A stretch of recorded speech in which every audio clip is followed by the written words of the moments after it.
El 12 de octubre de 1991, en el modesto Centro de Salud de San Felipe de las Flores, Hidalgo, la vida de la familia Reyes se fracturó de una manera tan silenciosa como irreparable. Un solo instante fue suficiente. El llanto asustado de un niño, una camiseta levantada por una enfermera atenta y la revelación de un secreto familiar guardado con vergüenza y miedo. Desde ese día, Roberto Reyes y su hijo de 6 años, Samuel, se convirtieron en fantasmas, una ausencia que pesaría sobre el pueblo durante décadas. La desaparición no fue un acto impulsivo nacido del vacío, sino la consecuencia directa de una verdad expuesta bajo la fría luz de una sala de examen. Para entender la profundidad de esa herida y el eco de ese silencio, es necesario volver a los días previos, a la aparente y meticulosa calma que ocultaba la tormenta que se gestaba en el interior de su hogar. Vistos desde la calle, los Reyes eran el retrato perfecto de la decencia provinciana. Roberto Reyes, un hombre de 32 años, era conocido en todo San Felipe como un mecánico trabajador y un proveedor dedicado. Cada mañana salía temprano hacia su taller en las afueras del pueblo y regresaba al atardecer, con las manos ennegrecidas por la grasa y el olor a gasolina impregnado en su ropa de trabajo. Elena Soto de Reyes, su esposa de 30 años, era una presencia amable y discreta, asistente de medio tiempo en la biblioteca pública local. Vivían en una modesta casa de 2 pisos con un pequeño patio, una vivienda que mantenían impecable. La normalidad era un guión que seguían con disciplina. Las compras en el mercado los sábados, la misa los domingos y los saludos cordiales a los vecinos.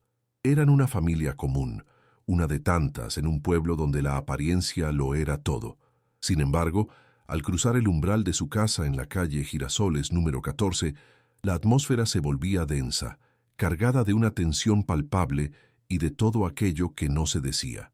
Roberto, el hombre esforzado a los ojos del pueblo, era en la intimidad un hombre atormentado por un temperamento volátil. Su frustración, acumulada durante el día, podía estallar por razones insignificantes, una herramienta que no encontraba, una cuenta de la luz inesperadamente alta, un juguete de su hijo dejado en el pasillo. Estas explosiones de ira nunca ocurrían en público, eran un secreto guardado a puerta cerrada. Elena se movía por la casa con una quietud cautelosa, un radar humano que medía constantemente el humor de su marido, enseñando a Sammy, con gestos y susurros, a no molestar a su papá, a hacerse pequeño e invisible para no provocar la tormenta. Samuel Reyes, o Sammy como le decía su madre en la intimidad, era un niño de 6 años cuya profunda sensibilidad a menudo se confundía con timidez. Era un observador nato, un niño de ojos grandes y pocas palabras que prefería el universo silencioso de sus dibujos a los juegos ruidosos del patio de la escuela. Su mundo se desarrollaba en el suelo de su habitación, entre lápices de colores y figuras de dinosaurios de plástico, creando historias que solo él conocía. Su risa era un evento raro, un sonido contenido que parecía pedir permiso para existir. El vínculo con su madre, Elena, era su único refugio seguro. Un lazo forjado en susurros, en los cuentos que ella le leía antes de dormir, y en los abrazos furtivos que se daban cuando Roberto no estaba cerca, un amor feroz, pero paralizado por el miedo.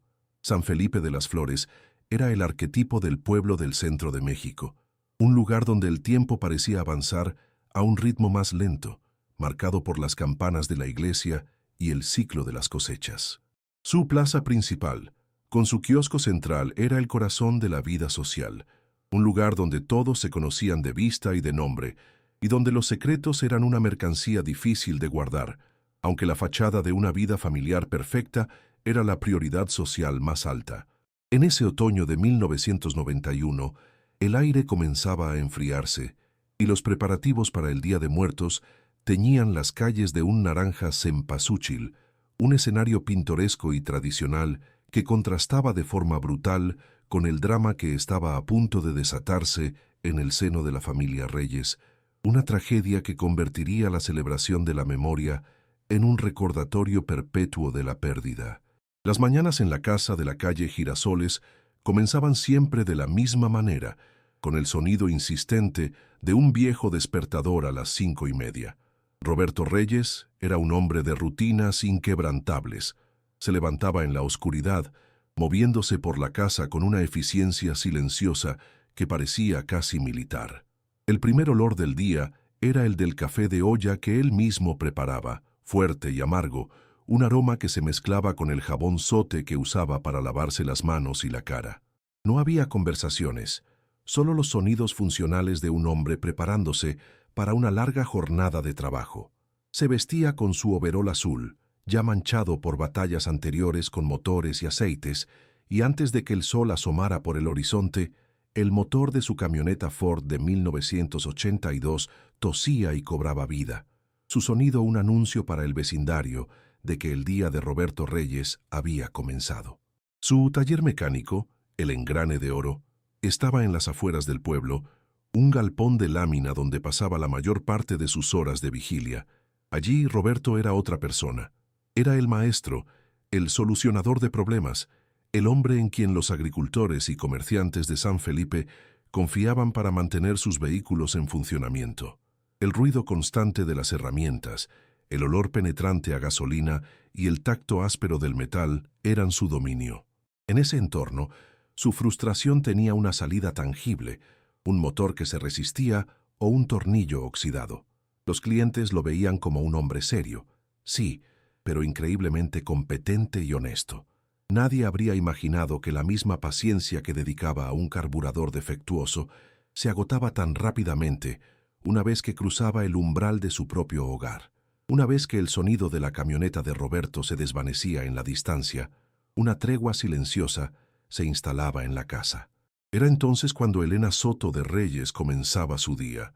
Su primer acto era siempre ir a la habitación de Sammy, donde lo encontraba dormido, con sus dinosaurios de plástico esparcidos por la cama como una guardia prehistórica. Lo despertaba con un susurro suave y un beso en la frente, un pequeño ritual de ternura que solo existía en ausencia de Roberto. El desayuno era tranquilo, huevos revueltos con jamón y un vaso de leche con chocolate para Sammy.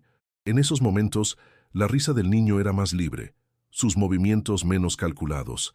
Era un breve interludio de normalidad, una burbuja de paz que ambos, madre e hijo, sabían instintivamente que era frágil y temporal. El trayecto a la escuela primaria. Benito Juárez era corto, un paseo de 10 minutos a través de calles adoquinadas que aún conservaban el rocío de la mañana. Elena sostenía la mano de Sammy con firmeza, un gesto que era tanto de protección como de afecto. Saludaban a doña Inés en su puesto de periódicos, al panadero que sacaba las primeras conchas calientes del horno, a las otras madres que llevaban a sus hijos. Para cualquier observador, eran la imagen de la devoción maternal.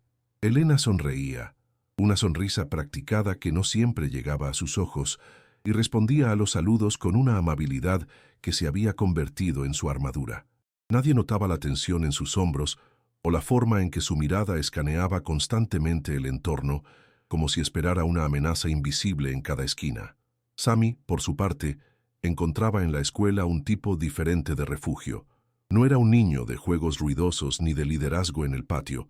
Su territorio era la esquina del salón de clases, junto a la ventana, donde se sumergía en sus cuadernos de dibujo. Creaba mundos enteros con sus lápices de colores, selvas habitadas por dinosaurios amigables, galaxias lejanas con naves espaciales y planetas de colores vibrantes.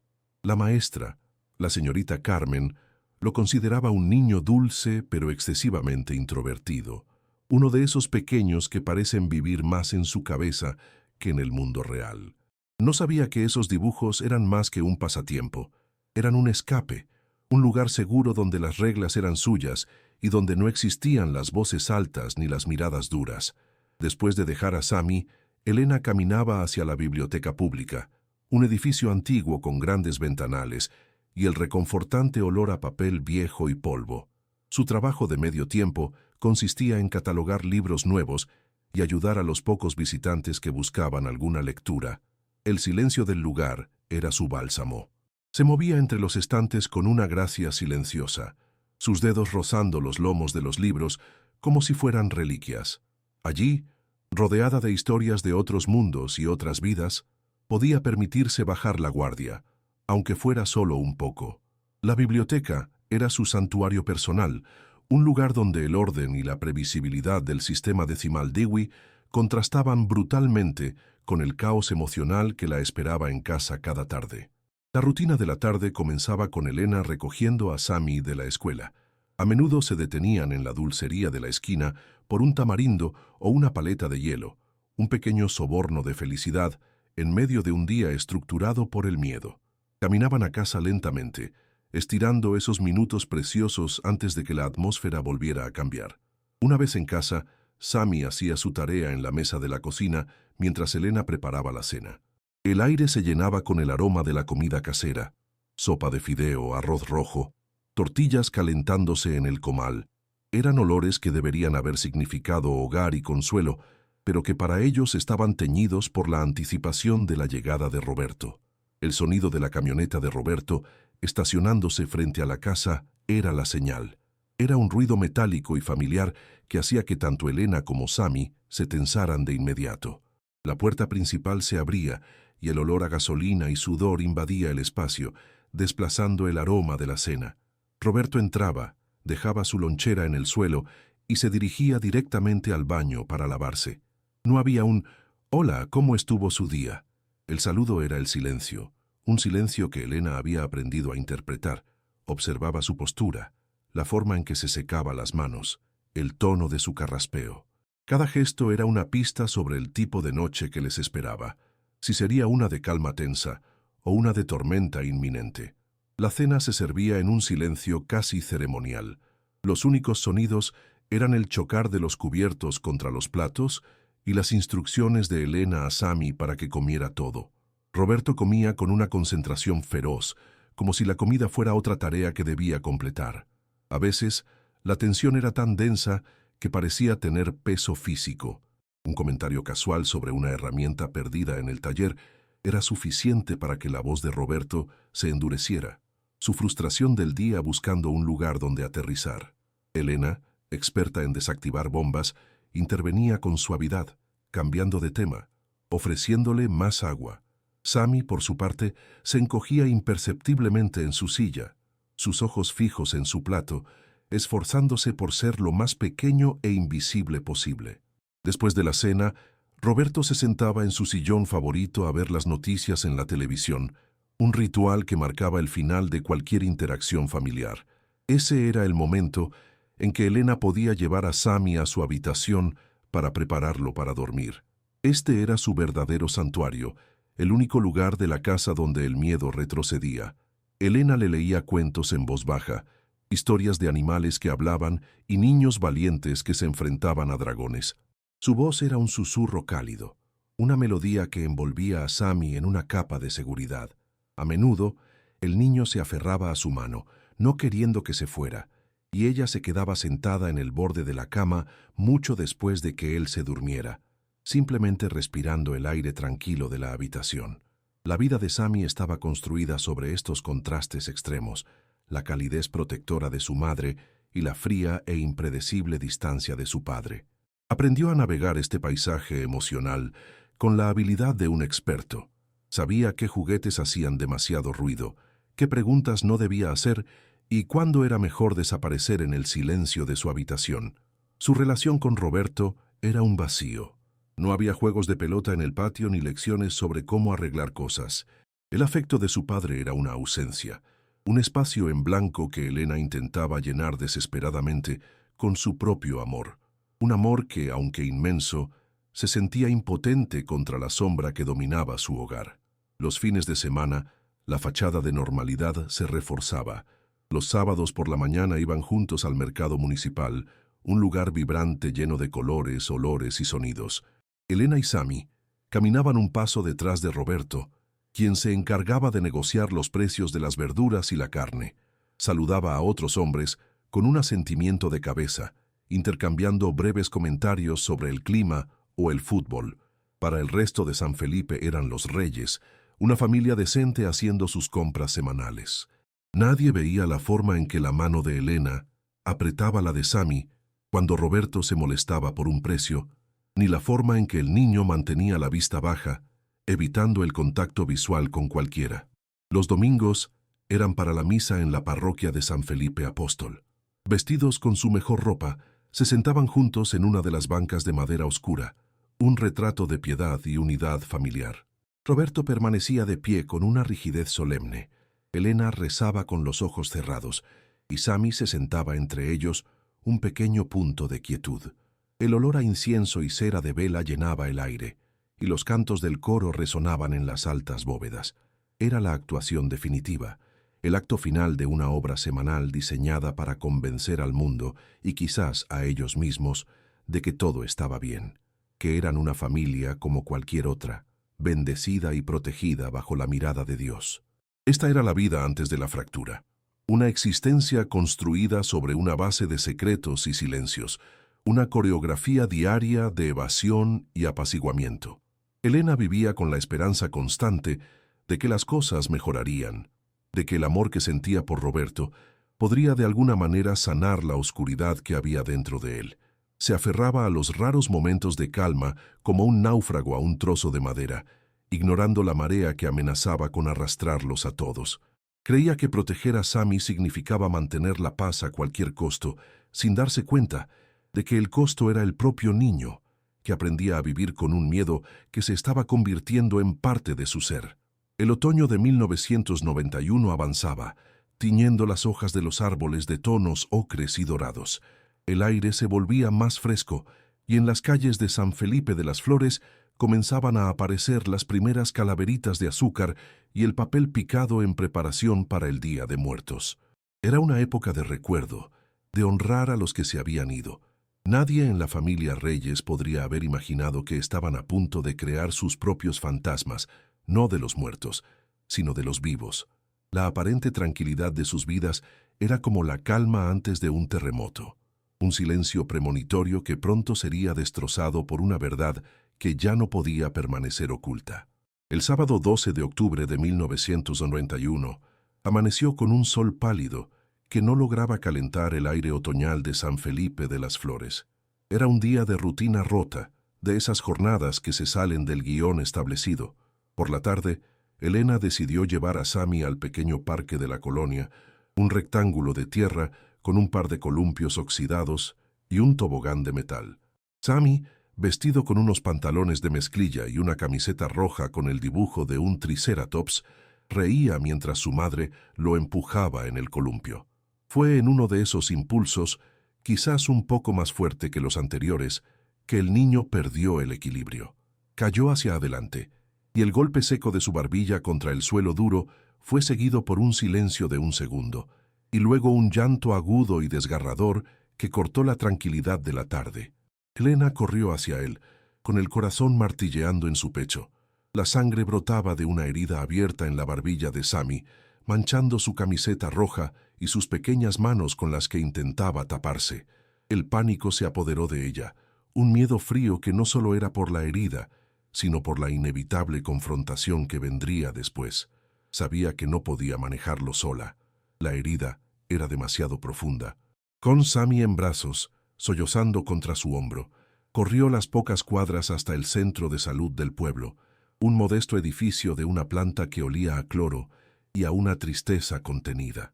Cada paso era un eco de su propio fracaso, la sensación de que, una vez más, no había podido protegerlo lo suficiente de los azares del mundo. El centro de salud estaba casi vacío, sumido en la calma lánguida de un sábado por la tarde. Una enfermera de mediana edad, de expresión seria pero ojos atentos, los recibió. Su nombre era Brenda Ramírez. Con una eficiencia tranquila, limpió la herida de Sami y le dijo a Elena que necesitaría sutura. Fue entonces cuando Elena, con voz temblorosa, tuvo que hacer la llamada que más temía. Usó el teléfono público del pasillo para llamar al taller de Roberto.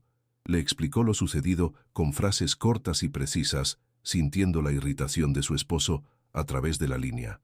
Él dijo que iría en cuanto pudiera. Elena colgó y se sentó a esperar en una silla de vinilo agrietado, abrazando a un Sami que ya solo hipaba, exhausto por el llanto y el dolor. Roberto Reyes llegó 20 minutos después, su camioneta Ford frenando bruscamente frente a la entrada. Entró al centro de salud con la prisa de un hombre al que le han interrumpido algo importante. Su rostro era una máscara de preocupación, mezclada con una evidente molestia. No le dijo nada a Elena. Su mirada se fijó inmediatamente en Sami, que estaba sentado en el regazo de su madre.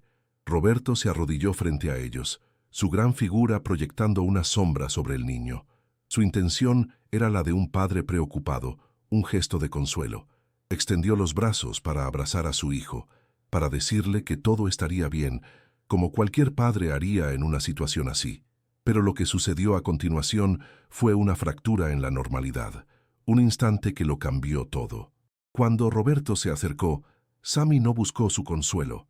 En lugar de eso, el niño se encogió, retrocedió instintivamente contra el pecho de su madre y soltó un gemido de puro miedo. Comenzó a llorar de nuevo, pero no era el llanto de dolor por la herida, era un llanto diferente, un sollozo aterrorizado que parecía venir de un lugar mucho más profundo. Fue una reacción pequeña, casi imperceptible para un extraño, pero en el silencio de esa sala de espera resonó como una confesión.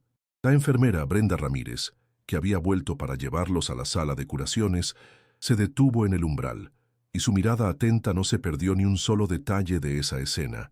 Brenda, con sus 25 años de experiencia, había aprendido a leer el lenguaje no verbal del miedo. Se acercó con una calma profesional, ignorando la tensión palpable entre los padres. «Tranquilo, campeón. Vamos a ver esa herida y a curarte para que puedas volver a jugar», dijo con una voz suave que buscaba calmar al niño. Lo tomó con cuidado de los brazos de Elena y lo sentó en la camilla de examen. Para distraerlo y revisar si había sufrido otros golpes en la caída, comenzó a hablarle de dinosaurios, notando el dibujo en su camiseta. Entonces, con un gesto casual y delicado, le levantó la prenda para auscultar su pecho, como si fuera parte del procedimiento estándar. Bajo la luz blanca y fría de la lámpara fluorescente, la verdad quedó expuesta con una claridad brutal. El pequeño torso de Sami era un mapa de dolor silencioso. Una constelación de moretones, en diferentes etapas de curación, se extendía por sus costillas y su abdomen. Había manchas amarillentas y verdosas, casi desvanecidas, junto a otras de un morado oscuro y profundo, claramente más recientes. Los patrones eran irregulares, pero inconfundibles. No eran las marcas de una caída en el parque. Eran las huellas de dedos, la sombra de un puño, la historia de una violencia secreta grabada en la piel de un niño de 6 años. El silencio en la pequeña sala de curaciones se volvió denso, pesado, casi imposible de respirar. Brenda Ramírez bajó lentamente la camiseta de Sami, cubriendo de nuevo la evidencia. Su rostro no mostraba sorpresa ni horror, solo una resolución sombría. Sus ojos se encontraron con los de Elena, quien estaba de pie junto a la puerta, con el rostro descompuesto en una máscara de vergüenza, pánico y una derrota absoluta. No hubo acusaciones, no hubo gritos. La enfermera simplemente miró a la madre y luego a la puerta del pasillo, donde Roberto había estado observando todo. Con una voz baja, firme y desprovista de emoción, Brenda pronunció las palabras que sellaron su destino. «Señora, tengo que seguir el protocolo. Debo hacer un reporte». Roberto Reyes, escuchando desde el pasillo, comprendió la inmediatez y la totalidad de esas palabras. El protocolo, el reporte, la policía, los servicios sociales, el fin de su fachada, el fin de su familia, el fin de su control. El pánico, un animal salvaje y desesperado, se apoderó de él. No hubo un plan, solo un instinto de supervivencia. En un movimiento rápido, fluido y decisivo, entró en la sala, apartando a Elena de su camino. Tomó a Sami de la camilla, envolviéndolo en sus brazos. El niño no se resistió, simplemente se quedó quieto, paralizado. Mirando a la enfermera, Roberto murmuró una sola frase, una negativa a la realidad que se le venía encima. «No vamos a hacer esto». Antes de que Brenda pudiera reaccionar, antes de que Elena pudiera soltar el grito que se había quedado atorado en su garganta, Roberto ya estaba saliendo por la puerta. Cruzó el pasillo a grandes zancadas, con Sami aferrado a él, y salió al sol pálido de la tarde.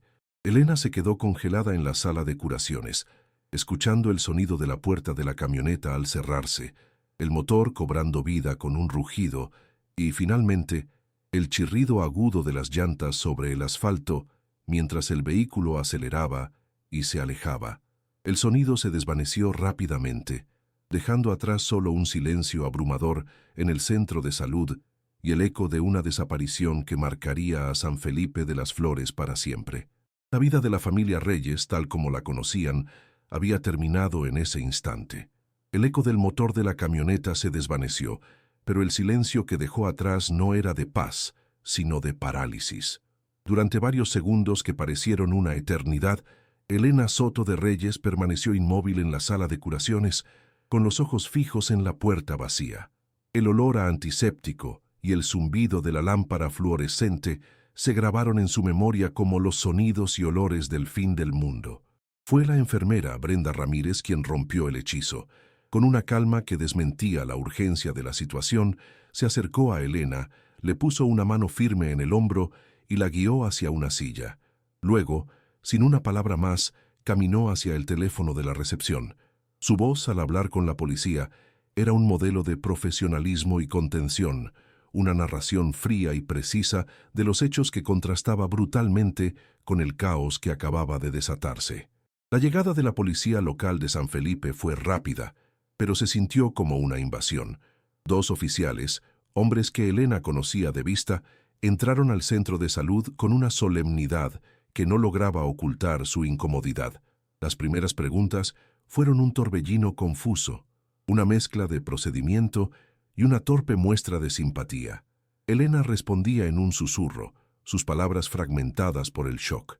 La escena era surrealista, el sol de la tarde entrando por las ventanas, el llanto lejano de otro niño en el pasillo y estos 2 hombres intentando poner orden en un mundo que se había roto en pedazos.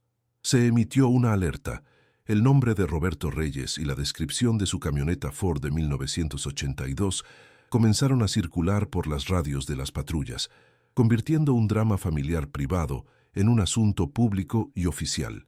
La noticia se esparció por San Felipe con la velocidad del fuego en un campo seco. No necesitó de periódicos ni de noticieros, viajó de boca en boca, de la panadería a la carnicería, del mercado a la plaza principal. Cada persona que la contaba añadía un pequeño detalle, una inflexión, una teoría. Doña Inés, desde su puesto de periódicos, escuchó al menos 5 versiones distintas antes de que cayera la noche. Para algunos, Roberto era un padre desesperado, huyendo de una acusación injusta. Para otros, un monstruo que finalmente había revelado su verdadera cara. La familia Reyes, que hasta esa mañana había sido un pilar de normalidad provinciana, se convirtió de la noche a la mañana en el epicentro de un escándalo que alimentaría las conversaciones del pueblo durante semanas. Las primeras 24 horas fueron una pesadilla burocrática y emocional. Elena fue llevada a la pequeña comandancia de policía para dar una declaración formal. La sala de interrogatorios, con sus paredes color crema y su única bombilla desnuda, se sentía como una celda. Las preguntas, inicialmente comprensivas, comenzaron a adquirir un filo sutil. ¿Notó algo extraño en su esposo últimamente, señora Reyes? ¿Por qué no nos dijo nada sobre los moretones? Cada respuesta que daba parecía insuficiente. Cada silencio era interpretado como una evasión. Sintió cómo la marea de la sospecha comenzaba a subir, cómo su papel de víctima se desdibujaba lentamente, dejando en su lugar la silueta ambigua de una cómplice. El dolor de la pérdida se mezclaba ahora con el terror de la acusación. La comunidad, en un primer momento, reaccionó con una oleada de solidaridad. Las vecinas de la calle Girasoles le llevaron a Elena caldos calientes y pan dulce, gestos de consuelo que ella apenas registró. Pero esa compasión era frágil, construida sobre una versión incompleta de la historia. A medida que el rumor de los moretones de Sammy, filtrado por algún conocido del centro de salud, comenzó a circular, la actitud del pueblo cambió. La señorita Carmen, la maestra de Sammy, recordaba ahora la timidez del niño no como un rasgo de su carácter, sino como un posible síntoma.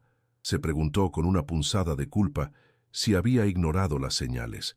La piedad de la gente se fue tiñendo de un juicio silencioso y las miradas de compasión se convirtieron en miradas de reproche. Durante los primeros días se organizaron partidas de búsqueda. Hombres del pueblo, liderados por la policía municipal, peinaron los campos de maíz que rodeaban San Felipe. Exploraron las orillas del río y revisaron las pocas construcciones abandonadas en las afueras. El rostro de Sammy, sonriente en una fotografía escolar, se convirtió en el símbolo de una esperanza que se desvanecía con cada hora que pasaba. Elena observaba desde la ventana de su casa, viendo a los grupos de hombres con linternas desaparecer en la distancia, sintiendo una mezcla de gratitud y una desesperación absoluta. El paisaje familiar de su pueblo se había transformado en un territorio hostil, un lugar que podía ocultar a su hijo y a su esposo en cualquier rincón. Pronto, los postes de luz, las vitrinas de las tiendas y el tablón de anuncios de la iglesia se cubrieron con carteles. La fotografía de Sammy, impresa en papel barato, miraba desde todas partes. Se busca. Samuel Reyes, 6 años. Debajo, la descripción de lo que vestía el día de su desaparición. Pantalones de mezclilla, camiseta roja con un dinosaurio.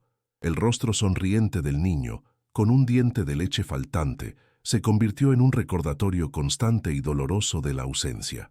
Para Elena, caminar por el pueblo era una tortura. Cada cartel era una puñalada, una acusación silenciosa de su fracaso como madre. Los carteles, diseñados para ayudar, se sentían más bien como monumentos a su pérdida. La simpatía inicial hacia Elena se evaporó por completo, reemplazada por un veneno de susurros y miradas de reojo. ¿Cómo es posible que no supiera nada?, se preguntaban las mujeres en la fila de las tortillas. Seguro que ella lo cubría. La historia de los moretones se convirtió en la verdad indiscutible, y Elena fue juzgada y sentenciada en el tribunal de la opinión pública. Dejó de ser la madre afligida para convertirse en la esposa negligente, la mujer que permitió que el horror creciera bajo su propio techo. Su dolor, inmenso y real, se volvió invisible para los demás, eclipsado por la narrativa más simple y satisfactoria de su complicidad. San Felipe necesitaba un villano claro, y en ausencia de Roberto, proyectaron esa necesidad sobre ella. El aislamiento de Elena fue casi total. Sus pocas amigas dejaron de visitarla. Sus llamadas telefónicas ya no eran devueltas. El silencio en la casa de la calle Girasoles se volvió denso, un reflejo del vacío que la rodeaba en el exterior. Salir a comprar lo indispensable era un calvario. Las conversaciones se detenían cuando ella entraba a una tienda, y la gente cambiaba de acera para no tener que cruzar una mirada con ella. Se convirtió en un fantasma en su propio pueblo, una figura solitaria que cargaba con el peso de la vergüenza y la sospecha. La casa, que una vez fue su hogar, se transformó en su refugio y su celda, un lugar donde podía llorar sin ser juzgada, pero también donde la soledad la consumía lentamente. La investigación policial, mientras tanto, se estancó. Roberto Reyes no era un criminal con una red de contactos. Era un mecánico, un hombre de hábitos predecibles. Su desaparición, tan limpia y absoluta, desconcertaba a las autoridades. El detective a cargo del caso, un hombre llamado Morales, se sentía cada vez más frustrado. Había interrogado a Elena una y otra vez, convencido de que ella sabía más de lo que decía, pero era incapaz de quebrar su historia o encontrar una sola prueba que la incriminara. La falta de pistas tangibles convirtió el caso en un callejón sin salida, una herida abierta en la eficiencia de la pequeña fuerza policial de San Felipe. Semanas después, cuando la esperanza ya se había reducido a cenizas, hubo una noticia. La camioneta Ford fue encontrada. No estaba en Hidalgo ni en un estado vecino. Estaba en el gigantesco y anónimo estacionamiento de la terminal de autobuses de pasajeros de Oriente, la Tapo, en el corazón de la Ciudad de México. La noticia provocó un breve y frenético resurgimiento de la investigación. Un equipo de peritos fue enviado desde la capital. La camioneta fue acordonada, fotografiada y revisada con una minuciosidad desesperada. Por un momento, pareció que el misterio estaba a punto de resolverse, que la verdad estaba al alcance de la mano. El resultado fue devastador. La camioneta estaba limpia. No había notas, ni rastros de sangre, ni señales de lucha. Solo el polvo acumulado de semanas de abandono y algunos recibos de casetas de la autopista México-Querétaro.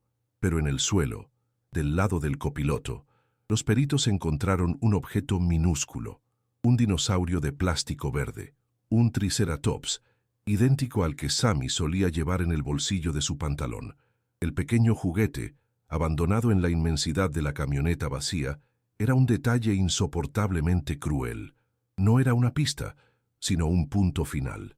Un símbolo de la infancia interrumpida, un eco silencioso que confirmaba que Sammy había estado allí, antes de desvanecerse en el caos de la ciudad más grande del mundo. El hallazgo de la camioneta solo sirvió para alimentar nuevas y más oscuras teorías.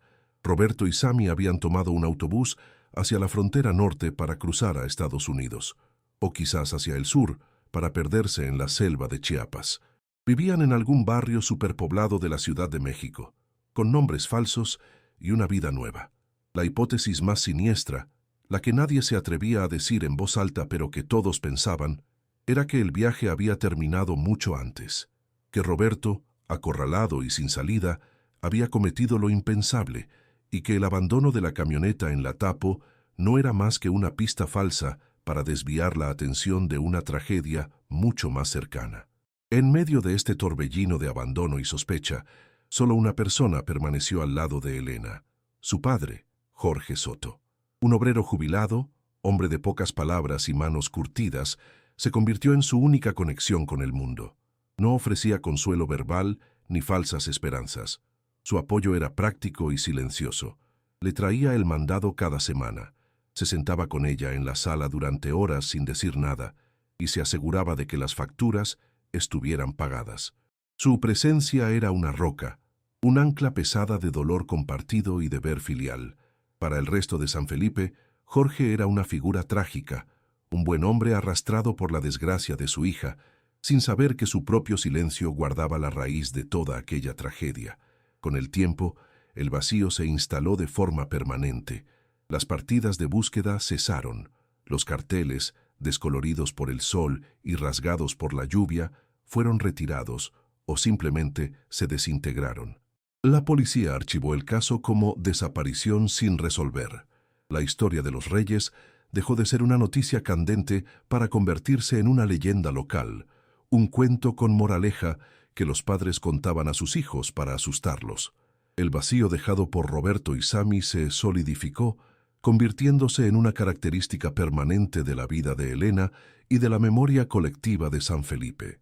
La casa de la calle Girasoles, con sus cortinas siempre cerradas, se erigió como un monumento a esa ausencia, un recordatorio silencioso de que algunas heridas nunca se cierran. Los años comenzaron a pasar, acumulándose uno sobre otro como capas de polvo sobre un mueble olvidado. El otoño de 1991 se desvaneció, dando paso a inviernos, primaveras y veranos que llegaron y se fueron sin traer consigo ninguna respuesta. En San Felipe de las Flores, el escándalo de la familia Reyes perdió su filo, su urgencia, y se fue suavizando hasta convertirse en una historia local, un cuento con moraleja sobre los secretos que se esconden detrás de las puertas cerradas. La gente dejó de hablar del caso con la avidez del chisme fresco y comenzó a referirse a él con la distancia de la leyenda. La camioneta en la Tapo, el dinosaurio de plástico, los moretones, todos se convirtieron en elementos de un folclore sombrío. El tiempo, ese agente implacable, comenzó su lento pero inexorable trabajo de borrar, de lijar los bordes de la tragedia hasta hacerla parte del paisaje. Elena Soto de Reyes envejeció. No fue un envejecimiento gradual, sino una erosión acelerada por el dolor y el aislamiento. La mujer de 30 años, con su sonrisa tímida y su mirada esperanzada, fue reemplazada por una figura encorvada y silenciosa. Su cabello negro se llenó de hebras plateadas que nunca se molestó en teñir. Sus movimientos se volvieron lentos, deliberados, como si cada paso requiriera un esfuerzo monumental. Perdió su trabajo en la biblioteca, incapaz de soportar las miradas y los susurros, y comenzó a aceptar trabajos de limpieza en casas de las afueras, donde el anonimato era su único consuelo. Se convirtió en un fantasma en su propio pueblo, una presencia que la gente evitaba, no por maldad, sino por la incomodidad de enfrentarse a un dolor tan absoluto y perpetuo. La casa de la calle Girasoles, número 14, se transformó en un mausoleo. Las cortinas permanecían siempre corridas, filtrando la luz del sol en un resplandor perpetuamente crepuscular. El olor a café de olla y a comida casera fue reemplazado por un aroma a encierro, a polvo y a una tristeza que parecía haberse impregnado en las paredes. Elena se movía por las habitaciones como una guardiana de un museo vacío, manteniendo un orden meticuloso que contrastaba con el caos de su mundo interior. Limpiaba los muebles, barría los pisos, pero la casa nunca se sentía realmente limpia. El silencio era su único compañero, un silencio tan profundo que a veces creía escuchar el eco de la risa de Sammy o el sonido de sus pequeños pies corriendo por el pasillo. El cuarto de Sammy en el segundo piso se convirtió en el epicentro de este santuario del dolor. La puerta permanecía siempre cerrada, pero no con llave. Era un espacio sagrado al que Elena solo entraba en momentos de debilidad insoportable. Nada había sido movido. La cama, con su colcha de planetas y cohetes, seguía perfectamente tendida. Sobre el pequeño escritorio de madera, un cuaderno de dibujo estaba abierto en una página a medio terminar, mostrando el contorno de un diplodocus. Los dinosaurios de plástico seguían en el suelo, dispuestos en una silenciosa procesión prehistórica. El tiempo se había detenido en esa habitación. El aire era denso, inmóvil, y olía a lápices de cera y a la inocencia de un niño de 6 años, eternamente atrapado en una tarde de otoño. Cada 15 de abril, el cumpleaños de Sammy, Elena realizaba un ritual solitario y desgarrador. Horneaba un pequeño pastel de chocolate, su favorito, y colocaba sobre él una sola vela. Durante los primeros años encendía 7, luego 8, luego 9 velas, pero el acto se volvió demasiado doloroso. Así que se conformó con un símbolo solitario de una vida que no había continuado. Se sentaba sola en la mesa de la cocina, con el pastel intacto frente a ella, y permanecía allí hasta que la vela se consumía por completo, sus lágrimas silenciosas cayendo sobre la superficie de madera. Nunca probaba el pastel. Al día siguiente, lo envolvía cuidadosamente y lo tiraba a la basura, un sacrificio anual a la memoria de un niño que nunca crecería. Mientras Elena vivía congelada en el tiempo, San Felipe de las Flores seguía adelante. Los niños que habían sido compañeros de clase de Sammy crecieron, se enamoraron, tuvieron sus propios hijos, se abrieron nuevas tiendas en la plaza, se pavimentaron calles que antes eran de tierra, y la llegada de la televisión por cable trajo consigo un mundo de preocupaciones y entretenimientos que hicieron que la tragedia de los reyes pareciera lejana, casi arcaica. Las nuevas generaciones solo conocían la historia como un rumor, el cuento de la casa embrujada de la calle Girasoles, donde vivía una mujer extraña y solitaria. El pueblo no olvidó por crueldad, sino por un instinto de supervivencia colectivo. La vida, para bien o para mal, tenía que continuar. El único pilar que le quedaba a Elena era su padre, Jorge Soto. El hombre estoico y de pocas palabras se convirtió en su rutina, en su única conexión tangible con el mundo. Cada sábado por la mañana, sin falta, aparecía en su puerta con bolsas de mandado. Nunca hablaban de lo sucedido. No había abrazos ni palabras de consuelo.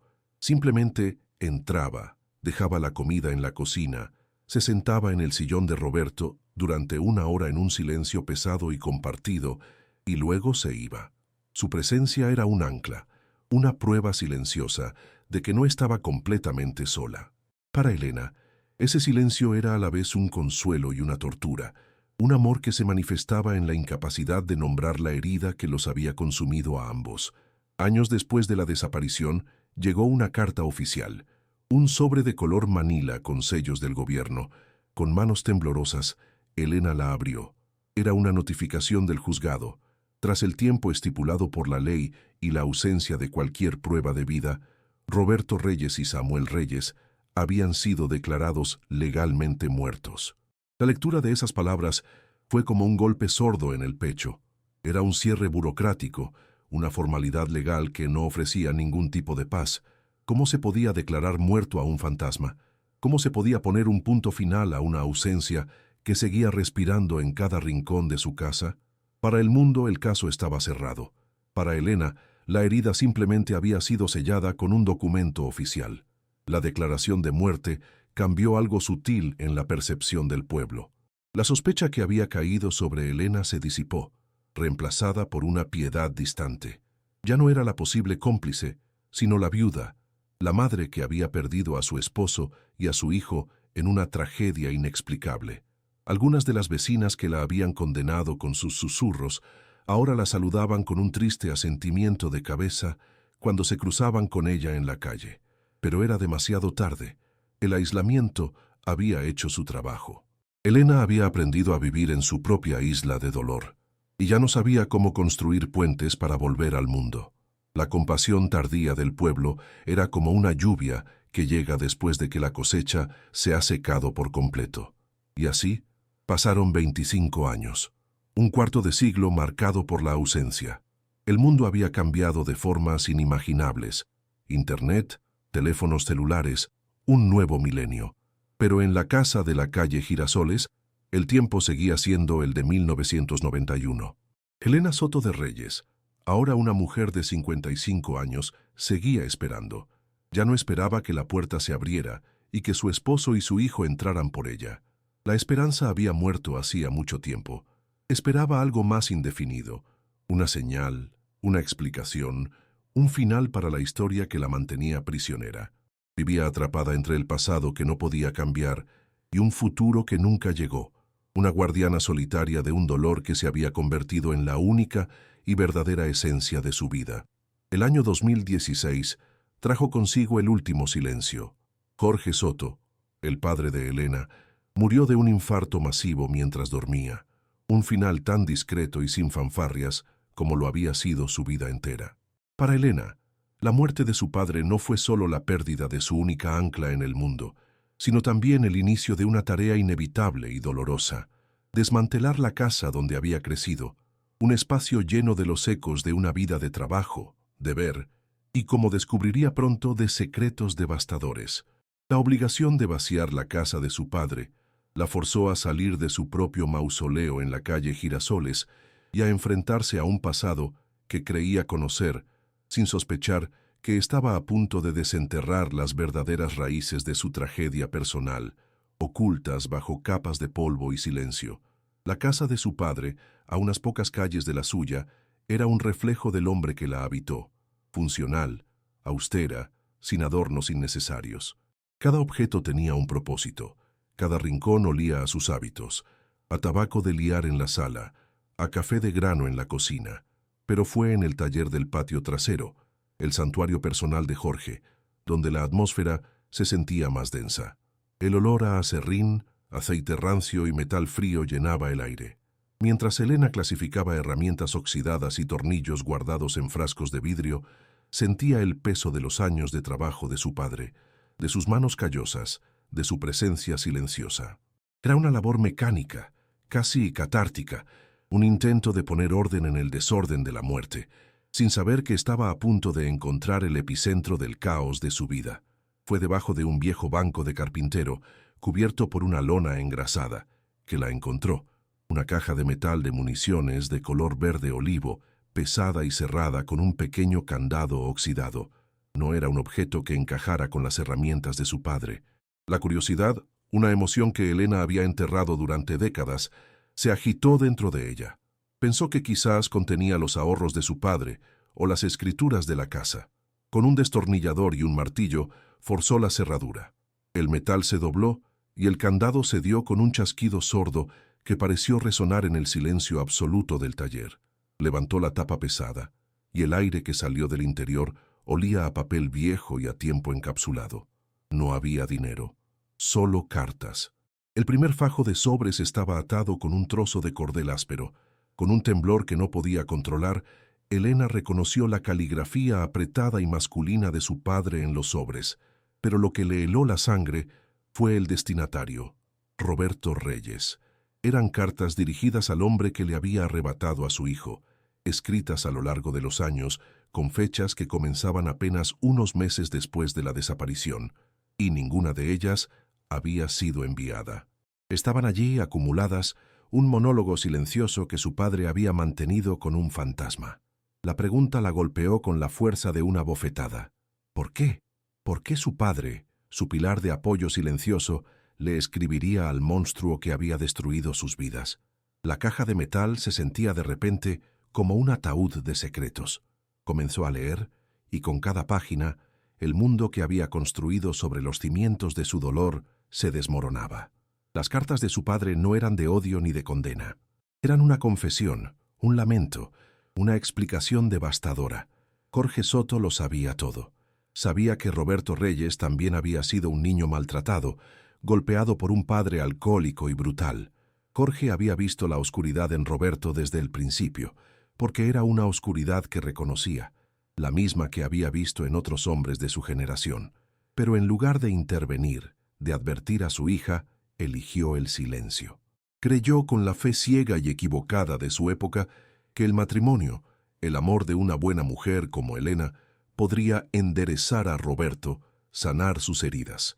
Esperaba que la paternidad lo redimiera. La revelación no trajo consigo ninguna claridad, solo una nueva y más compleja capa de dolor.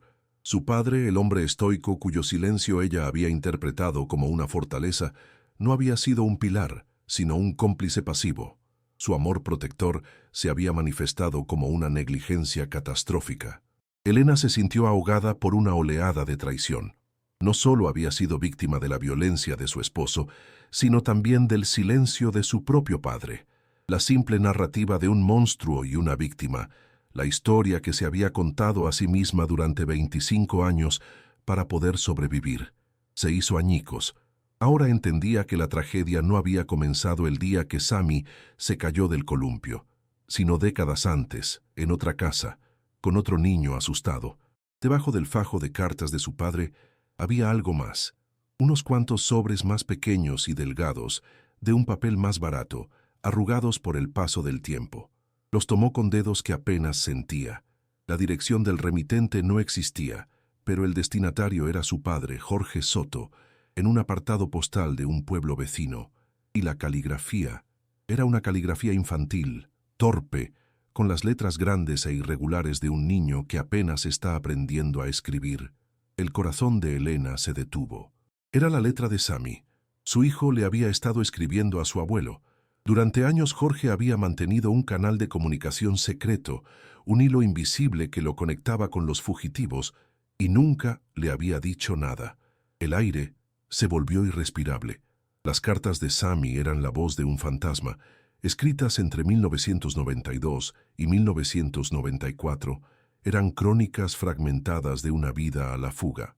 Hablaban de lugares con nombres extraños, de vivir en cuartos de motel que olían a cigarro, de usar nombres diferentes cada pocos meses. Describían el miedo constante, la soledad, y cuánto extrañaba a su mamá y sus cuentos.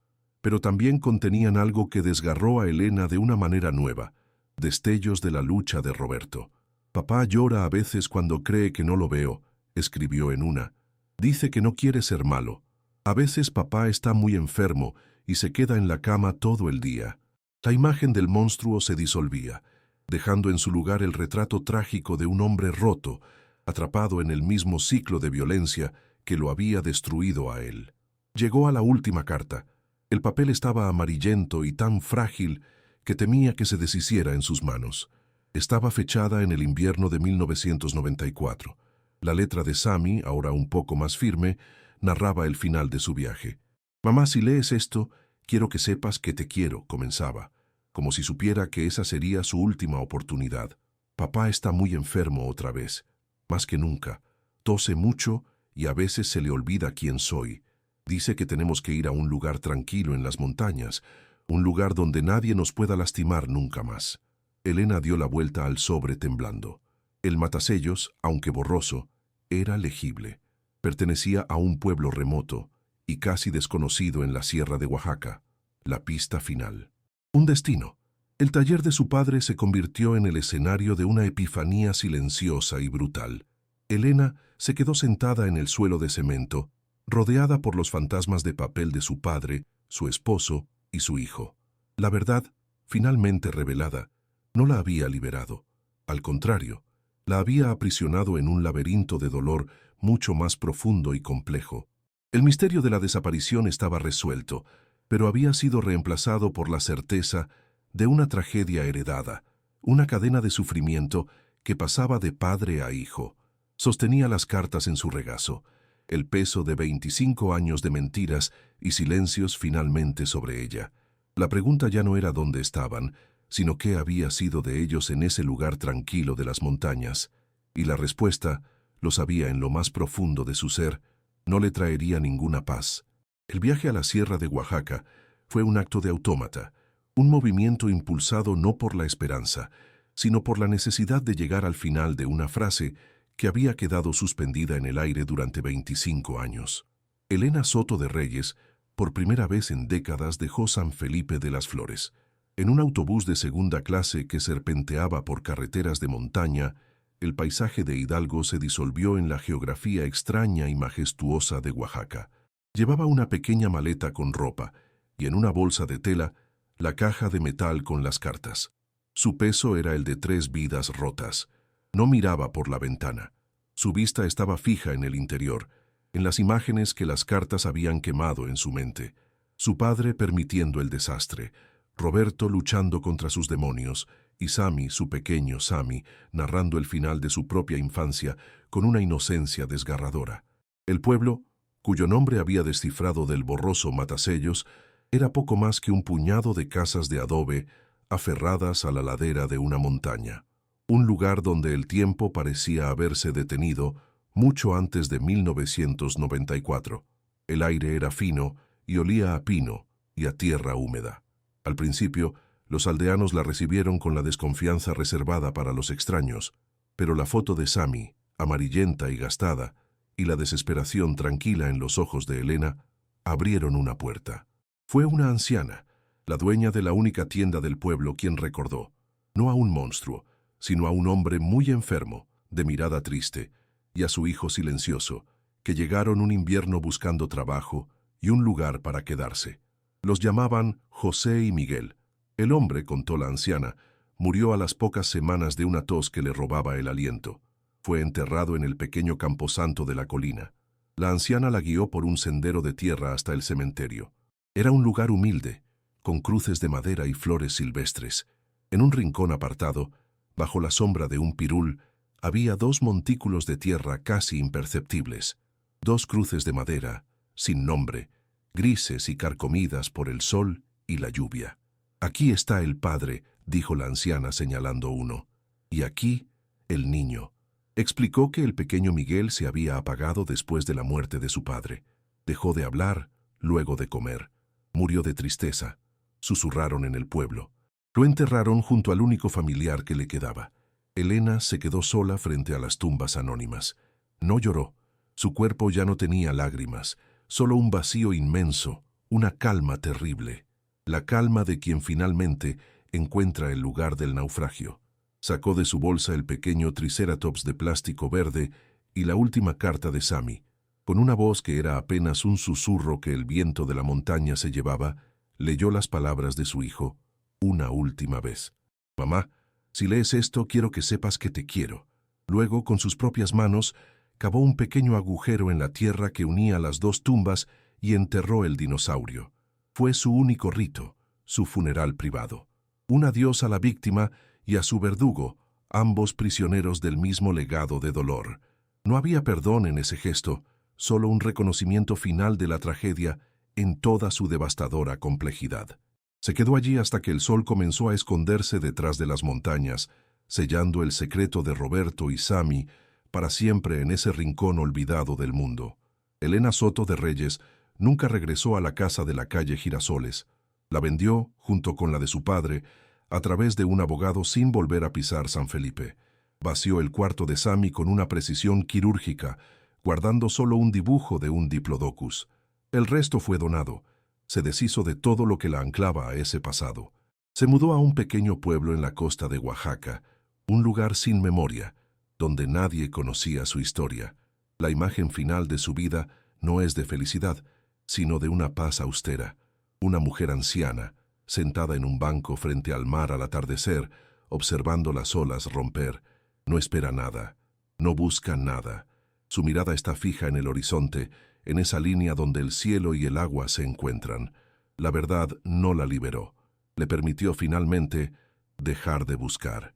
Y en ese vasto silencio frente al océano, aceptó que su único compañero hasta el final sería el eco de una ausencia que nunca, jamás, desaparecería.